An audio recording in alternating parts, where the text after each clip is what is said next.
Well, 6-bike garage is temporarily 7-bike garage. It's going to make it hard to move around in here and hard to get some stuff done. But promised a friend that I'd help him out with his R75/5. So that's what I'm going to do. Hopefully he's not here too long. Cheers.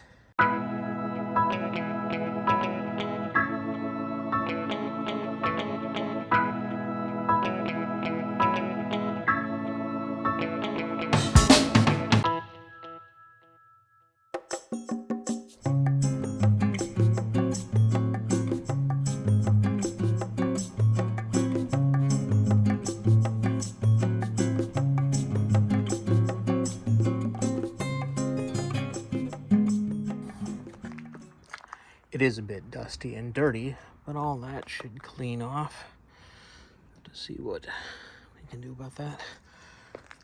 Maybe a little bit of rust on some of the reflectors. Might peel back the fork boots and make sure there's no leaks or anything up there. We'll have to wait and see. Inside the gas tank, I don't know if we can really see this, but it's pretty rusty in there, so hopefully I can get that cleaned out. It does look like there was some fuel leakage or something down along the edge of the gas tank. So we'll try and get that all cleaned up. I'm guessing these will need a little bit of a rebuild after it's been parked for so long. See what they look like. A little bit of oxidation around the fins. I don't know how much that'll clean up. There's no battery present, so we'll need to deal with that.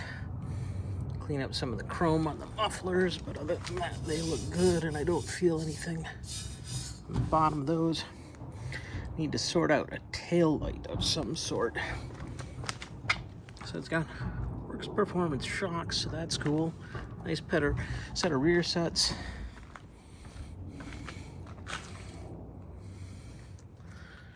What else can we see here?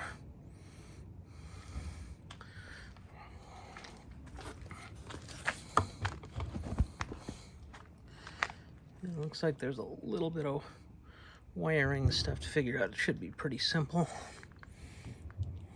But, all right, that's what we're looking at.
So with the petcock's cleaned up, sorry about my voice, by the way, I'm a little under the weather. With the petcocks cleaned up, I'm going to pull the carbs off. I'm going to check the air cleaner. I'm going to drop the bowls on the carbs and just finish checking the rest of the air and fuel supply. So, forgive me if I don't talk a lot during this video, but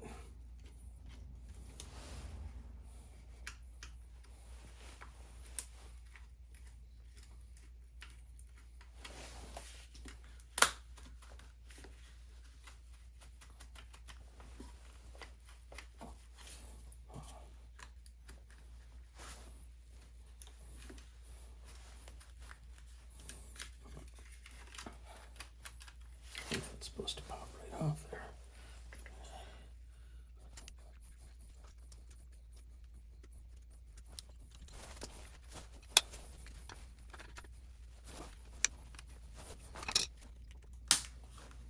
That one's gonna be bare.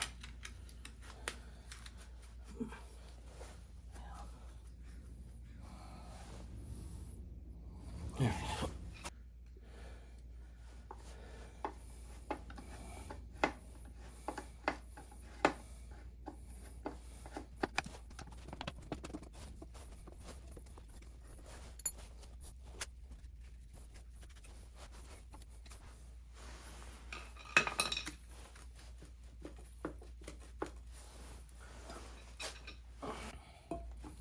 This should just pull off.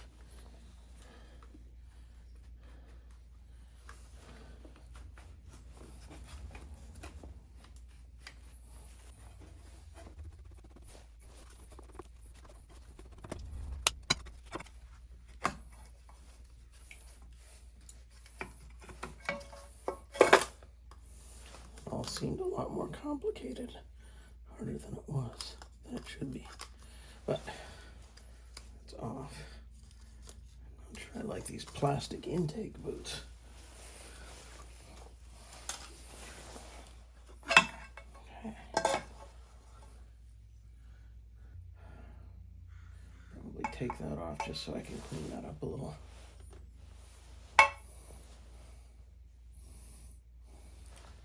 Filter doesn't look too bad. Just try and blow that out as good as I can. Okay. Good crossover fuel pipe. Not sure what that white powder is. Or what that is. Huh.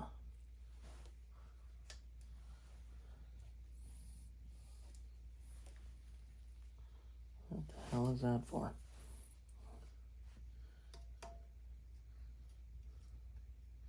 That's like a clip for the bottom of this. Is that what that's supposed to be too? I think it is.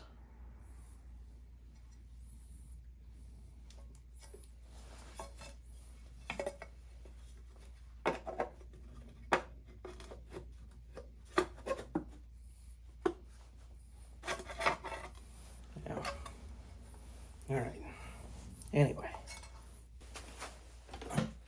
Last time I was out here working on the petcocks, I managed to get old gas all over my hands. And if any of you work with old bikes, you know how insidious that smell can be and how difficult it can be to get out. And let's just say my wife wasn't thrilled about that. So, just in case there's more gas in these carbs, I'm going to try and do this time. This is Dawn and dishwater. I use it anytime I'm removing rubber hoses because it's just a great lubricant. And sometimes rubber parts can be really difficult to get off. I just want a little bit of help. So there's that. And now looks like we're just pinched on there. And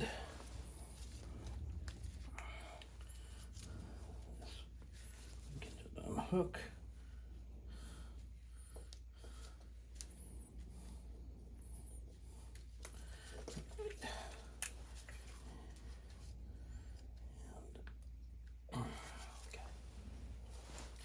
All right, I need a couple of wrenches to get those bits lids off.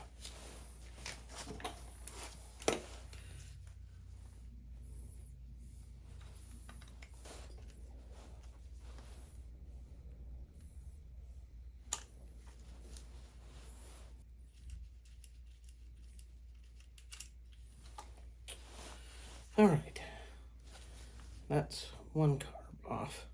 Now I've got to get the other one. This is the one that had the dirtier petcock. So I'm curious to see what it looks like inside the bowl. If we're going to get anything out of here. Okay.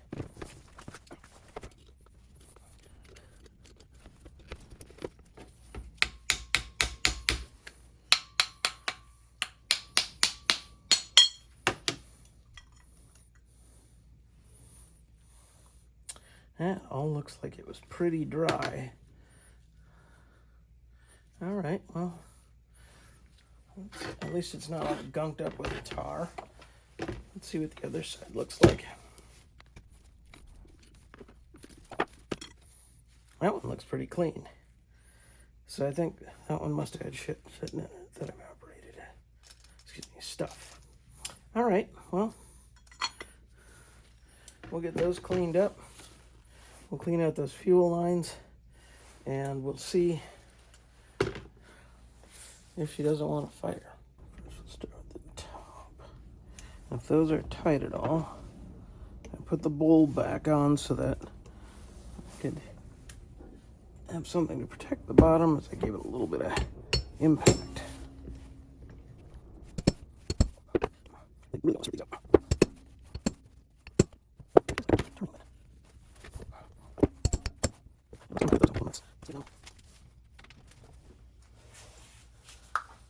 A bit of PB Blaster.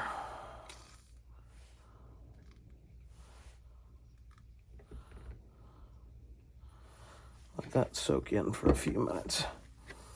Meanwhile, let's come over to the choke enrichment circuit, whatever it is. I think it's an enrichment circuit. I tested these a couple of minutes ago, and these were all very loose. So I don't know if that means this has been off recently or what, but let's see what it looks like inside.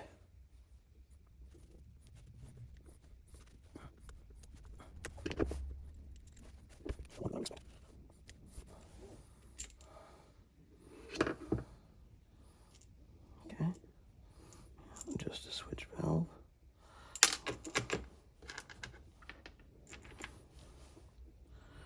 Gasket on it here. See if that'll.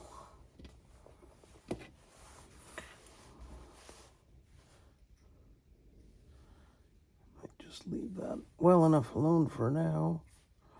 Okay. Nothing looks clogged or anything in there, so that's good. But I'm going to try and, if I've got any propane left, give it a little heat too. Don't want to get it too hot because there's a rubber diaphragm inside there. Just want to warm it up a little.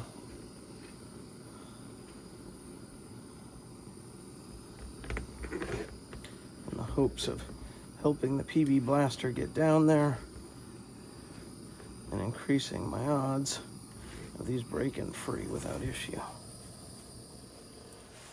So just a little bit of heat. And then we'll try the impact again. Thing's a little bit awkward to hold, so.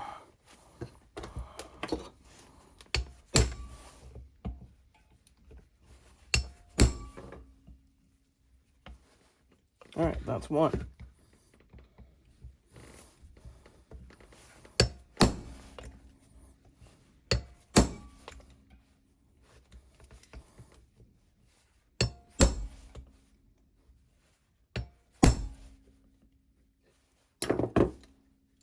That's two.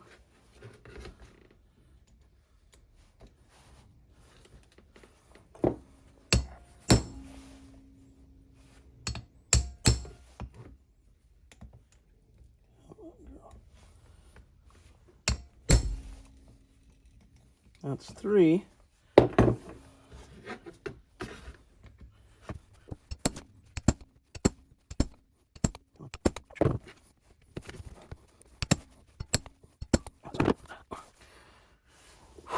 And I think I almost got it, but it's just not quite there yet.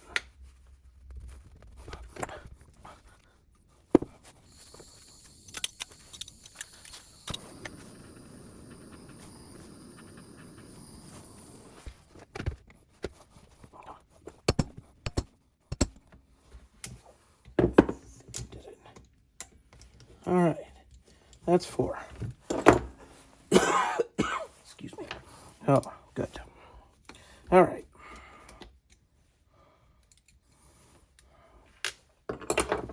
Let's see how we look under the cap.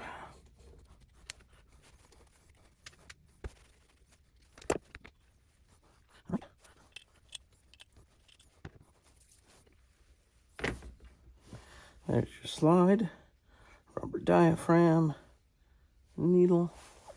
Let's see. A little bit of schmutz on it, that'll clean up really easily.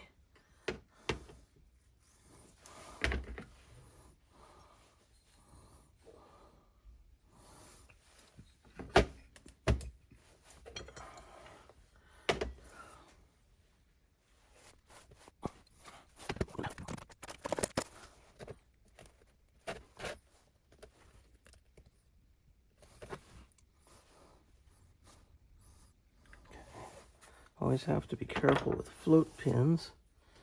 You don't want something to break. All right, I gave a little PB blaster to the sides of that, and I'm going to see if a gentle tap. Oh, it doesn't want to.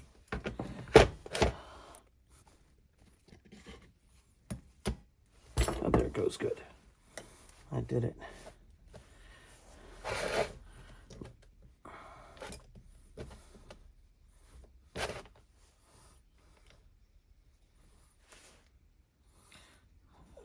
Floats and needle valve. It's got a bit of a lip in it. We'll just see how that works. And now, before I get that, let's get this jet out.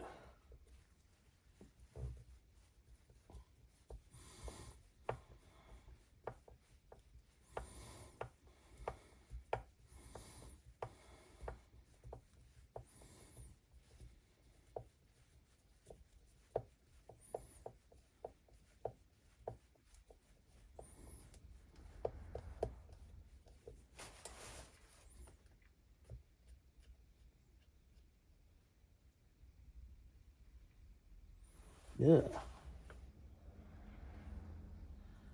What is that?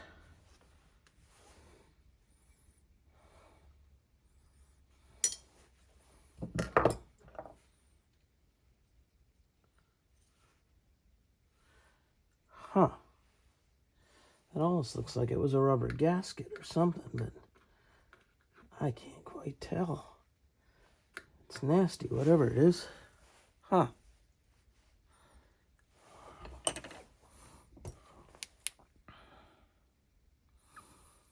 It's pretty crudted up in there.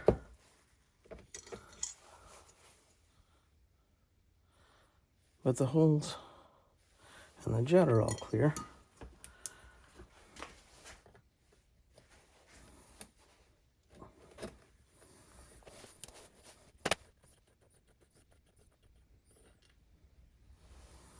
This is our main jet assembly.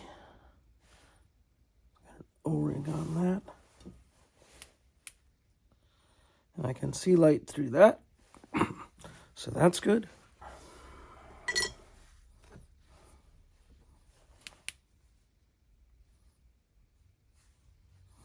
Okay.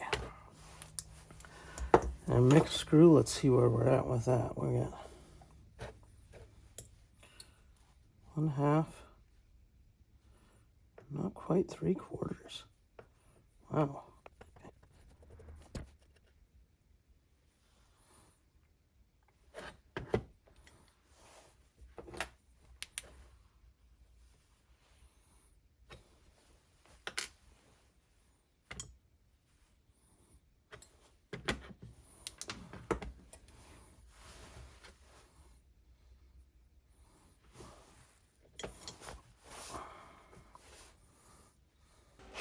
I think I can reuse these gaskets if they'll come off here, okay?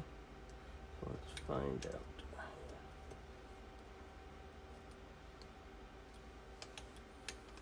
Maybe I should actually just leave it on there, because I can just spray this with kerosene. Leave that on there.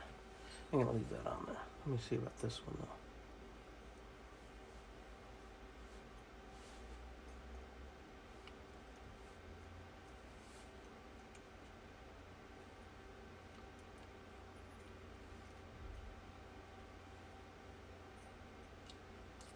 That one came off pretty easily.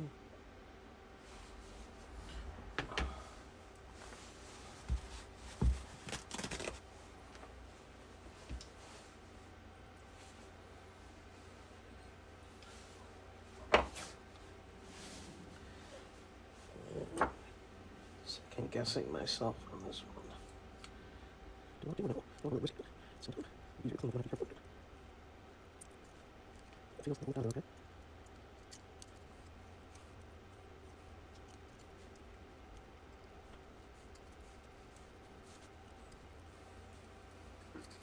Okay, that wasn't too bad.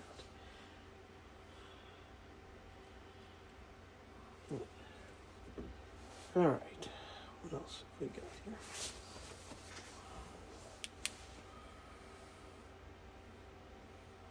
Oh yes.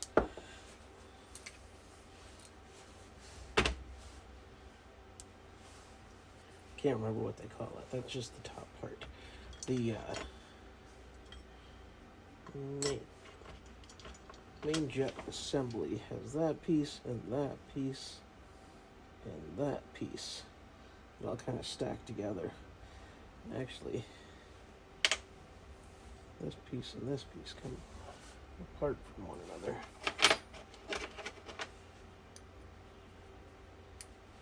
The washer's off center on it too.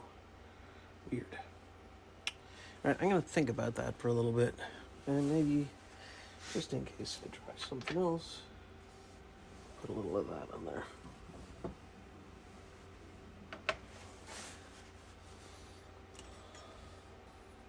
I'm not going to take anything else off here because I'm not going to take the throttle valve assembly off. Just going to clean that in situ. Pretty sure that's just a blanking screw. But this I wanted to have a look at.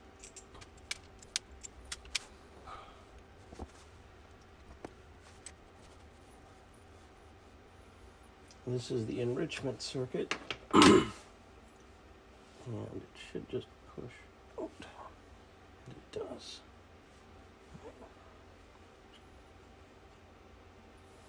All right, and clean all that crap off too. All right, I'm gonna start cleaning this stuff up as best I can.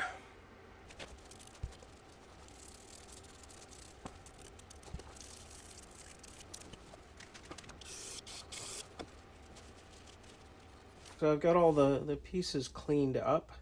I did take those two parts apart. I was able to find a 10 millimeter out of another toolkit that was narrow enough to fit in there. So not everything is perfectly clean, but I think it's all going to work pretty good. There's still a little bit of stuff here that just didn't seem to want to come off. A little discoloration on the floats, but that's not going to affect operation. So it's time to put it all back together. So to start with, I'm going to drop that piece in there, push that down.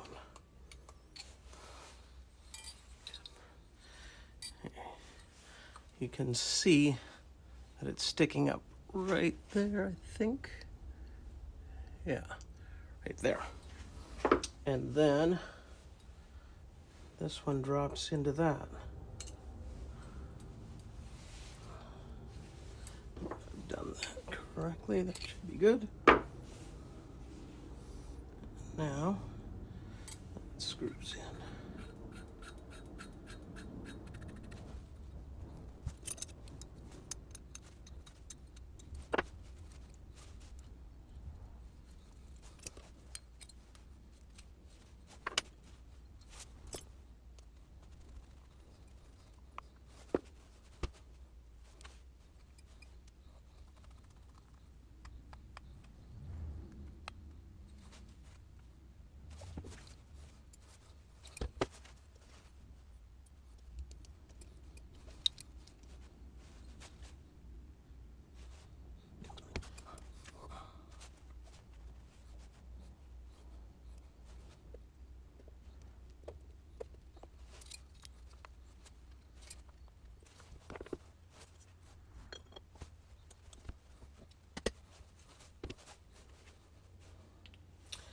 So putting the accelerator pump together, there's a dimple back here, and that's got to align with this scoop.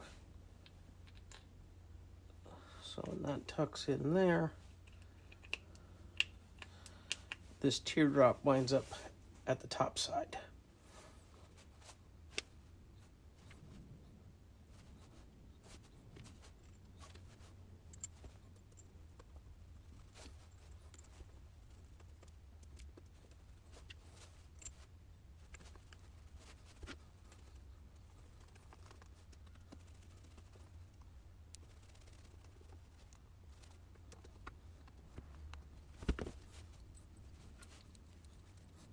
Putting this on finger tight for now, since we'll have to get that lever attached to it.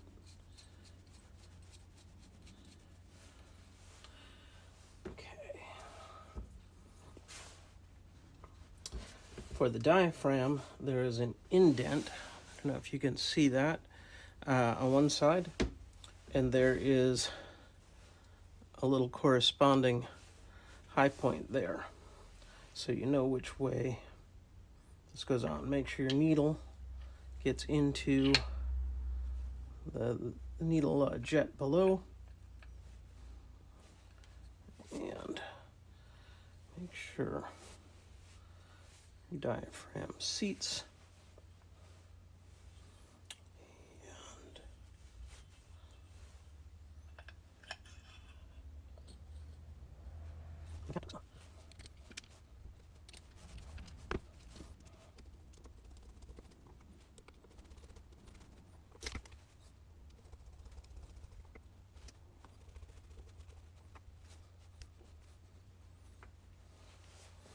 All right, there's one. Now, I get to tear down the other one, but just a little bit of comparison.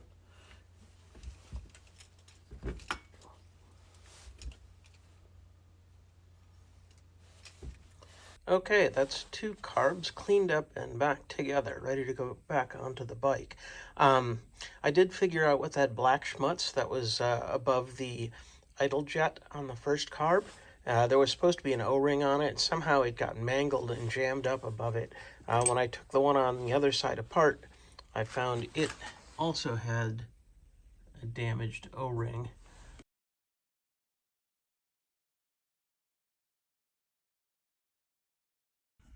So I did a bit of a sketchy job of wiring in a battery, just following the wiring that was there. I'm going to check the oil real quick and make sure that that's good. And then I'm going to see if it'll turn over and see if I've got spark. If that all looks good, I'm going to plug the carbs back on and put an auxiliary fuel tank on it and see if she'll fire. All right, I think I hate this pipe. This is supposed to be the connector from the airbox to the carb, and I am just having a bitch of a time getting it on. I think I'm going to try and soak it in some warm water and see if it'll get more pliable, but it's a pretty hard plastic. Judging by the amount of chewed up edge, I'm not the first person to have difficulty with this either. So I don't know, maybe a new one's going to have to be in the cards. But for the moment, I'm just going to try and do it without it hooked up to the airbox, and we'll run straight through the carbs and we'll see if she'll start. All right, battery's connected, fuel's on. Let's see what she does.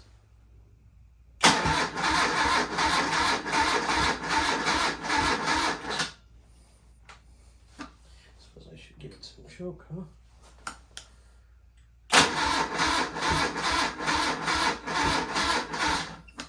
This battery sounds kind of weak. So what I'm going to do is get my jump pack.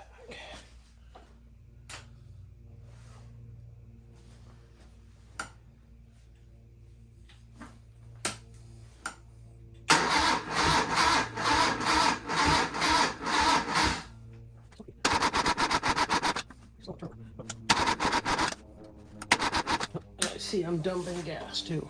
But anyway, I decided I'm going to try this one more time. Tried a slightly different connection for the jump pack. Maybe it wasn't getting quite as good a connection.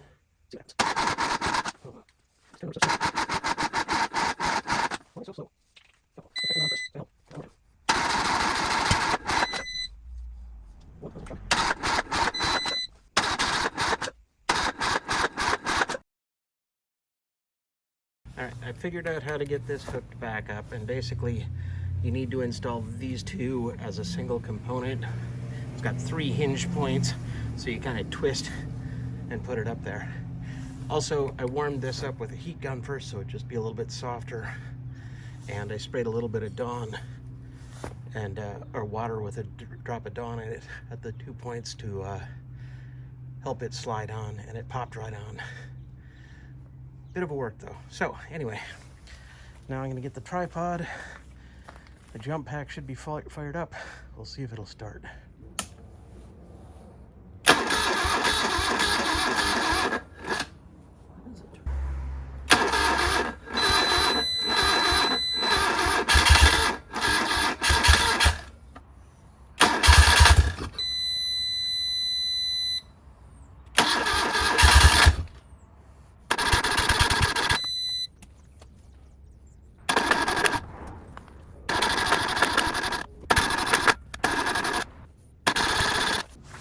Sure why she doesn't want to start, so I'm going to just check the compression and see if that tells me anything.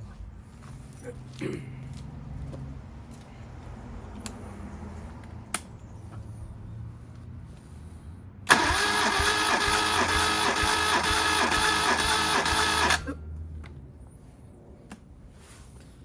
that gave me almost 120 on that side, so that's decent.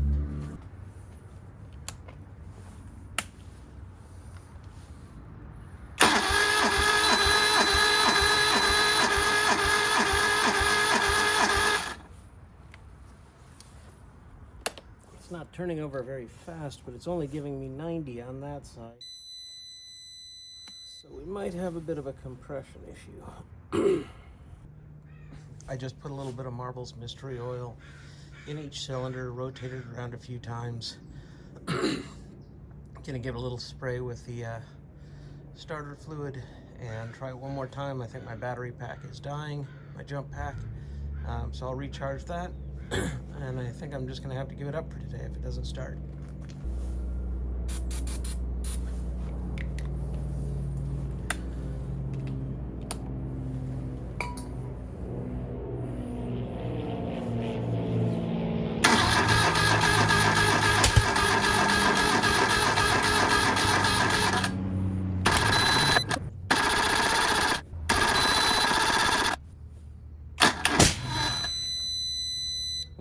Whoa.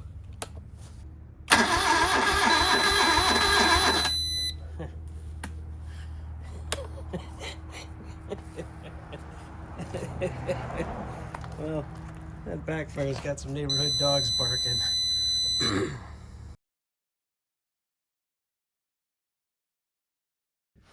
All right, after yesterday's failed attempts to start the R75/5, I think I'm going to go ahead and check the valve clearances, and I'm also going to probably try and check the timing.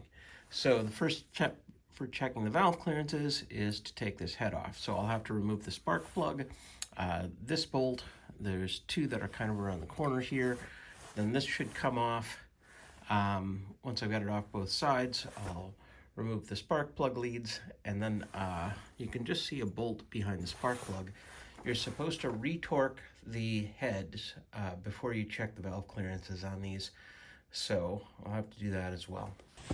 So I'm not quite sure what happened there, but when I went to film removal of the valve cover, my camera was set to slow motion, and it makes the lights flicker. It's really irritating to watch. So I'll just recap real quick. There are 2 studs on the back of the valve cover and one that's in the cylinder head. The 2 studs go through here, and there's a nut that has to be removed on the back side of each one. And then there's this special nut that secures the center on the outside. And then when you pull it off, there's going to be a little bit of oil that's going to run out and drip down on have something there to catch it. So with the valve cover off, and before checking the valves, need to retorque the 6 head bolts. There's 1, 2, 3, 4, 5, and 6. And they had to be torqued in a special order. And before they can be torqued, they're supposed to be loosened. They're supposed to be loosened 1/4 turn. So let me get the spark plug out of the way. So with that out of the way, we can loosen these up. I don't know how tough these are going to be. There's only supposed to be 1/4 turn, no more. Okay. I think I'm going to want something with a little bit longer arm. Now I've got a long bar, so I should be able to get enough torque on it to break this free and turn it 1/4 turn.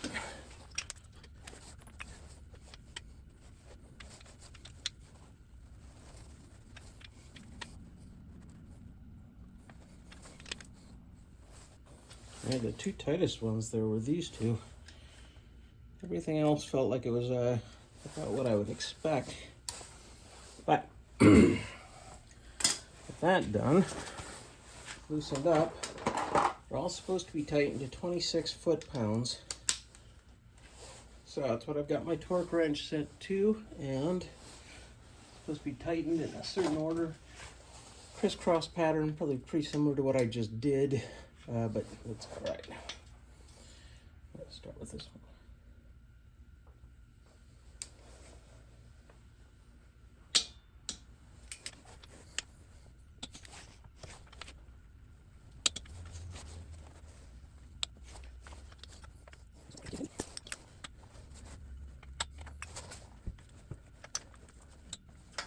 All right, 26 foot-pounds each. Now we can proceed with checking the valve clearances. So I've got to pull the spark plug out the other side and take this rubber bung off the inspection cover. And then I can use the rear wheel to turn it until the top dead center mark is in the inspection window. With the valve cover off and our head bolts retorqued, we can use the rear tire to put the bike in top gear, and with the rear tire you rotate it until you get, let's look for that OT. Come on, Cam, pick that up. Yeah, there you go. Get the OT in the inspection window. That tells us our cylinder is at top dead center, and we can check to make sure that we've got the right side, because you can feel a little bit of play in the valve. So you hear that clicking? It means the valve is loose and moving.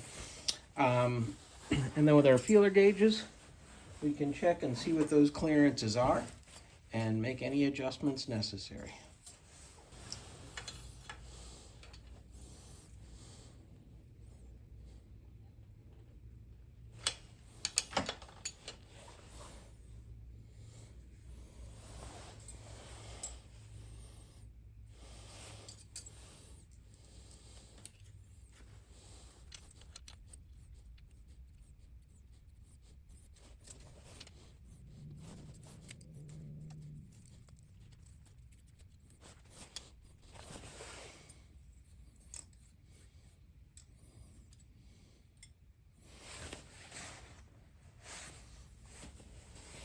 Yeah, so you can see I did go ahead and adjust that one, and it's got just a bit of drag on the surface, enough to just kind of let that hang there, but it's still loose enough to slide back and forth.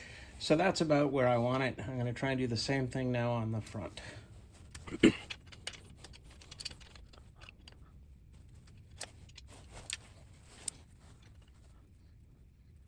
There.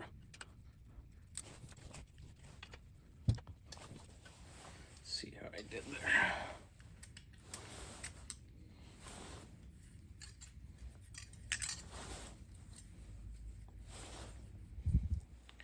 Yeah, that feels good too.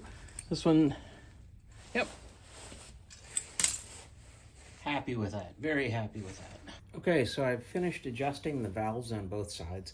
Both were actually very close to where they needed to be. The exhaust one on this side was a little bit tight, so I adjusted that. The intake on this side was perfect. The other side, both were just a whisker loose, so those are both adjusted. And so now I'm going to take off the front cover and check the timing. And this is just 3 Allen heads, 5mm Allen heads, one on each side here and one at the bottom in the middle.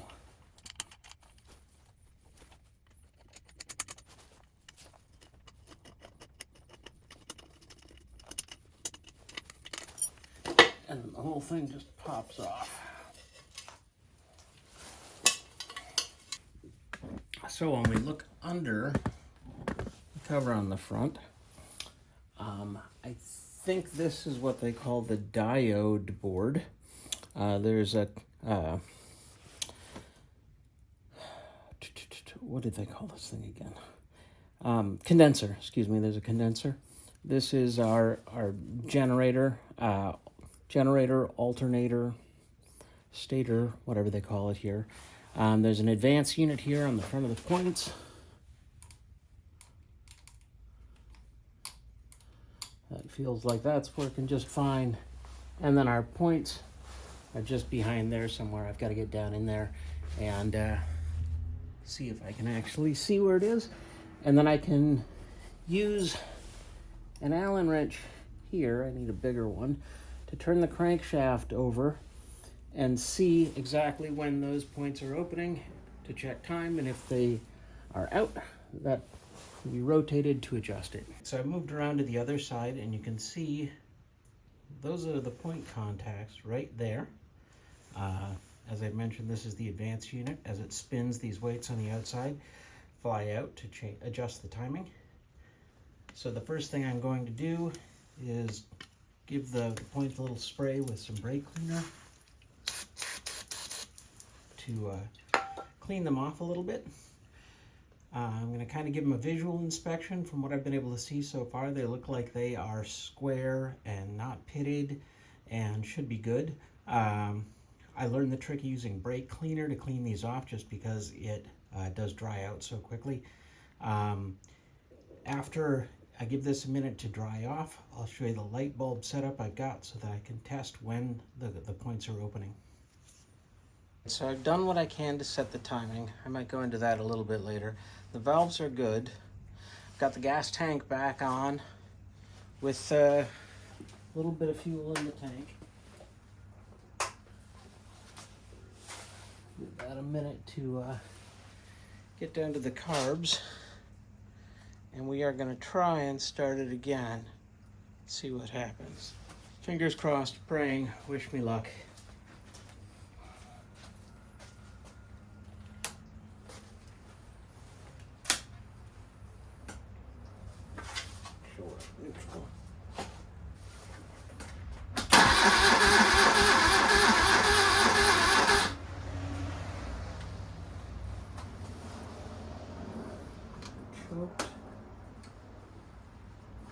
Come on, girl. Oh, that was so close.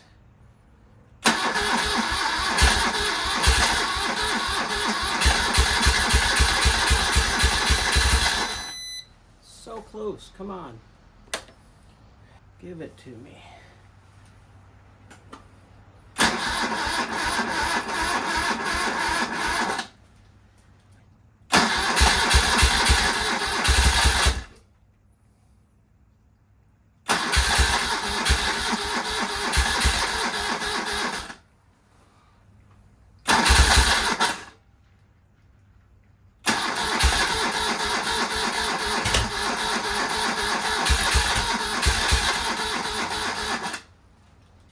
As you can hear, it's very close. Not quite sure why it won't just keep going once it chugs a bit. I'm going to put a tiny bit more fuel in there.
see I've got it running.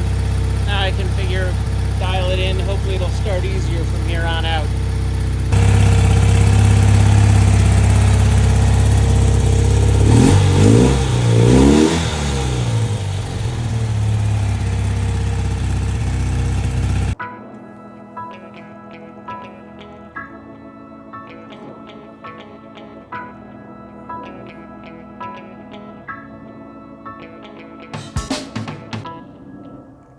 Thanks for watching.